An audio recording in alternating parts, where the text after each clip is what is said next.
I bet that 99% of you are wrong about power in Padel, and especially those who have played tennis before. But let me explain in this video why I'm saying this. Hello to all players, I'm Pablo and I welcome you to a new 4Set. How many times have you shared your opinions about a racket with a friend and are totally different? That is something that happened to me many times when some of you ask me about rackets and especially about power rackets. So today I'm gonna try to help you understand the difference between power and ball output, the secret power in our rackets. So first of all, let's analyze the definition of both terms. Power is defined as the speed the ball obtains by doing a high intensity shot on it, generally with a downward trajectory. Ball output is defined as the speed that the ball obtains when it bounces with the paddle racket or when it is hit with a low intensity shot. The difference is simple, I guess, but let's see it with different words. Power is the ability of our rackets that appears when we do any offensive shot, mainly the smash, where we accelerate pretty much and give a high speed to the ball. Ball output is the ability of our rackets that appears when we do any shot with a lower acceleration, so we will not give that much speed to the ball. Those low intensity shots can be a forehand, a lob, or even a volley. That gray area between power and ball output depends on each racket. It's not a specific speed where the power makes effect and not the ball output. In both definitions, we can doubt if there are paddle rackets capable of providing both qualities, but the answer is simple, yes. And there is also a simple answer to a stupid question: should you be subscribed to this channel?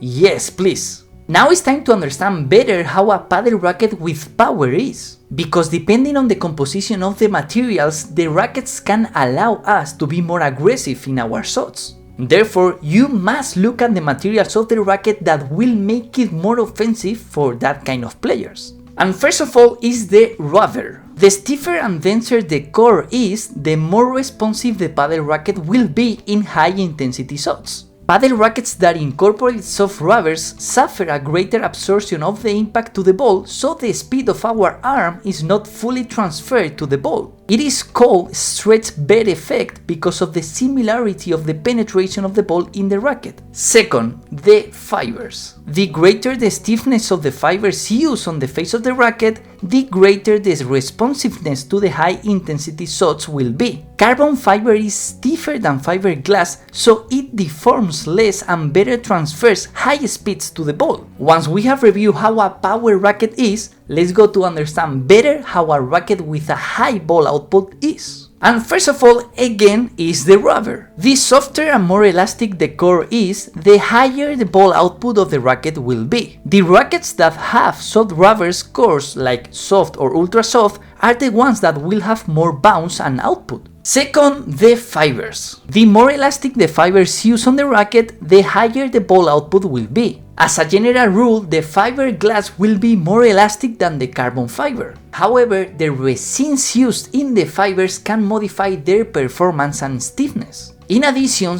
brands don't always publish the composition and number of fibers they use in the rackets, except in general the last layer of fiber they use in the racket that is visible to the public. Almost all paddle rackets on the market incorporate between 3 and 4 fibers in total on each side. Of these 3 or 4 fibers, most of the times are all fiberglass except for one, the visible one. So once we understand how the materials work, why don't we review what happens when we hit the ball? When we do any shot, the ball touches the racket and deforms the fiber and the rubber. After that, both recover their position faster or slower depending on the reactivity that the racket has. How will fibers and rubber sink more, in a high intensity or in a low intensity shot? Obviously in a high intensity shot. So the less sink of the fibers and the rubber, the more speed the racket will be able to transmit to the ball. In a non-powerful racket, the materials get deformed but are not able to recover their original position before the ball leaves the racket.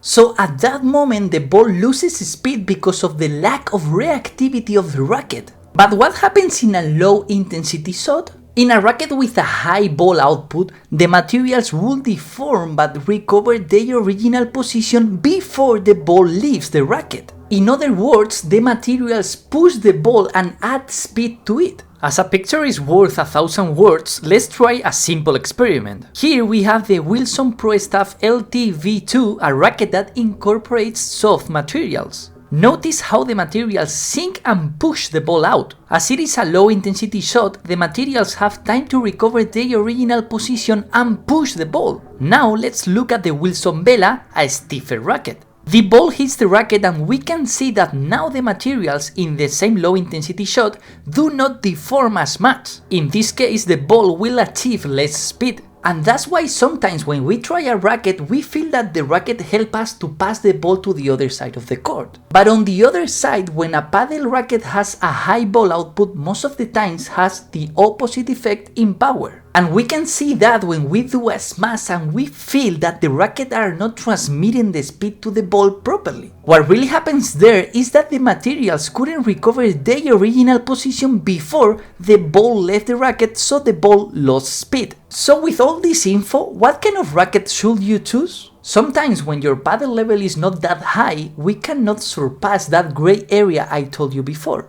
And there is where many times the mistake comes from the player. For any player that has not the best technique or is not super strong, a soft racket will add that extra speed that is sometimes needed. So in my opinion, to make it easy, if you are a beginner player, try to look for a racket with a high or medium ball output. Those rackets will help you to pass the ball to the other side of the court and you will have better feelings. If you are a standard player, try to think honestly what are you looking for in a racket and what you can demand from it. I will try to look for something in the middle with not the highest ball output and not with the highest power. And if you are an advanced player, go for a hard racket. And that is because you won't need that extra help at your level. Actually, that could be a problem of control too. We have seen Jose Solano in this video, Wilson player and top 62 in the world, how good is his technique, and obviously he's strong enough to get the maximum from his Wilson hard racket. But remember, we are not Jose Solano or even professional players, so do the right thing and buy the racket you need.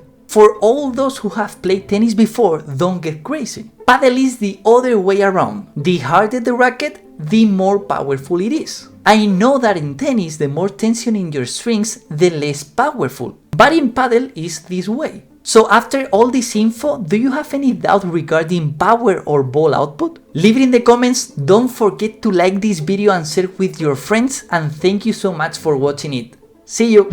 Remember that we are really close to be 10k subscribers on the channel, and with that number we can push more and convince Wilson to do the international giveaway of a Wilson Vela Pro V2, one of the best rackets of this season. So don't forget to subscribe!